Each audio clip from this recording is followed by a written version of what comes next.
Hello, chers abonnés, j'espère que vous allez bien. Moi, de mon côté, je me porte comme d'habitude pour le mieux. Très heureux, une fois de plus, de pouvoir partager ces instants avec vous. Aujourd'hui, nous allons essayer de répondre à la question d'un de nos abonnés qui cherche à comprendre comment retrouver les articles selon leur emplacement. La préoccupation est laquelle? En fait, on peut avoir un magasin organisé, d'accord, et des articles se trouvent, une série d'articles peut se retrouver à plusieurs emplacements distincts. Ça veut dire quoi? Je peux par exemple avoir les biscuits fourrés d'une même catégorie qui se retrouvent à l'étagère 1 et cette étagère étant pleine, je mets euh, une autre série de ces mêmes biscuits dans l'étagère 3 à l'allée 2 par exemple. OK? Il essaye donc de demander, dans ce cas de figure, lors d'un inventaire, comment classifier, comment retrouver les articles selon leur emplacement. Très bien, pour répondre à cette question, nous allons le faire en certainement 3 vidéos, dans laquelle nous allons tout d'abord apprendre à savoir comment organiser son dépôt de stockage par emplacement. Ce sera la première vidéo. La seconde nous permettra de savoir comment rattacher un article à un emplacement dans un dépôt. Et plus tard, on essaiera de voir comment ajouter la colonne emplacement dans la fiche article pour nous permettre d'avoir l'information pendant que nous sommes en train de travailler, pendant que nous sommes en train de travailler sur nos articles. Alors, très bien. Donc, immédiatement, on va partir et on va essayer de voir ensemble comment créer une organisation de votre dépôt de stockage par emplacement.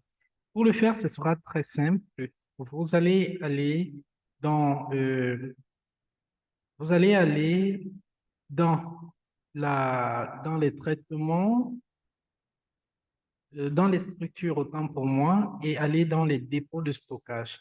Dans les dépôts de stockage, vous voyez, on peut avoir plusieurs dépôts de stockage. Moi, je vais par exemple créer rapidement un nouveau dépôt que je vais appeler par exemple PFAC.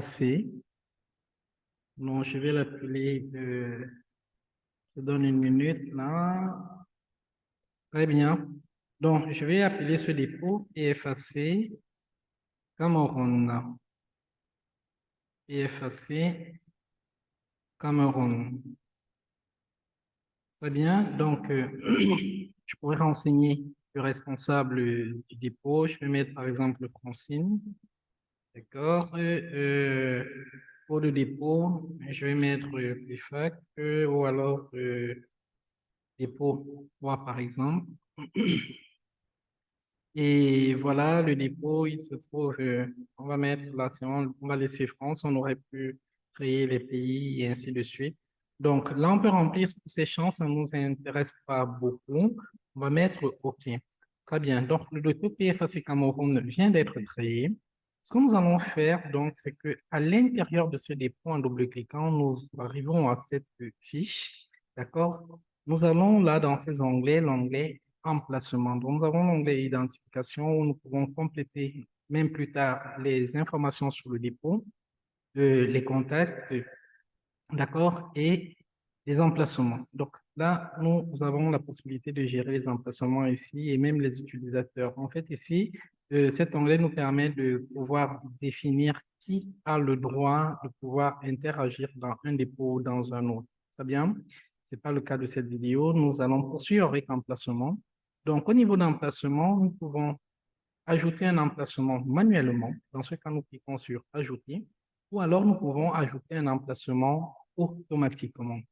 Dans le cas de notre vidéo, nous allons ici apprendre à ajouter manuellement un emplacement la prochaine fois ou alors dans une prochaine vidéo, on pourra apprendre à utiliser l'assistant pour créer automatiquement les emplacements. Très bien, nous allons donc ajouter l'emplacement. Nous allons euh, mettre rapidement notre code d'emplacement. Et le code de vos emplacements, il faut l'organiser, d'accord? Donc, votre dépôt peut être organisé en allées, d'accord, en étagères. Donc, je peux avoir des allées, des étagères. Et puis, à côté de ça, sur chaque étagère, je peux avoir des niveaux, d'accord? Je peux avoir étagère 1, 2, 3. Et sur chaque niveau, je peux avoir des positions, par exemple. Donc, ici, le code pourra donc, euh, le code d'emplacement pourra donc être créé en fonction de cette organisation-là. Dans mon cas, je vais supposer que j'ai une allée, je suis à la première allée et à l'étagère 1, au niveau 4, d'accord, au niveau 4 et en position 1. Voilà, j'ai donc mon code emplacement qui est là et qui a cette formulation-là, par exemple, et je vais écrire ici, aller, aller, aller 1, étagère, étagère, étagère 1, niveau 4, position 1. Très bien, je vais créer cet emplacement. Parfait. Voilà donc comment est-ce que vous pouvez créer les différents emplacements dans vos dépôts de stockage. Ceci étant dit, si vous avez par exemple un dépôt de stockage qui s'appelle le supérette, par exemple, dans votre supérette, vous pouvez donc l'organiser selon les allées, les étages, les niveaux et puis les positions de chaque niveau sur une étage d'une allée. Très bien, ceci étant dit, voilà, nous pouvons mettre OK. Et c'est donc pour cette première vidéo, ce que nous avions à apprendre à faire. La prochaine fois, nous allons apprendre à créer automatiquement les emplacements en fonction d'une organisation beaucoup plus élaborée. Si cette vidéo vous a été utile, nous vous prions de nous laisser un like, de vous abonner massivement, de faire le maximum de partage afin de nous permettre de davantage la développer.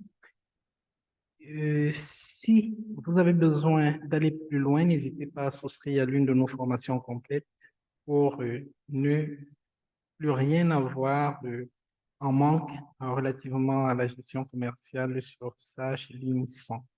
Ceci étant, je vous souhaite passer une agréable journée et à très bientôt pour une autre astuce. Au revoir.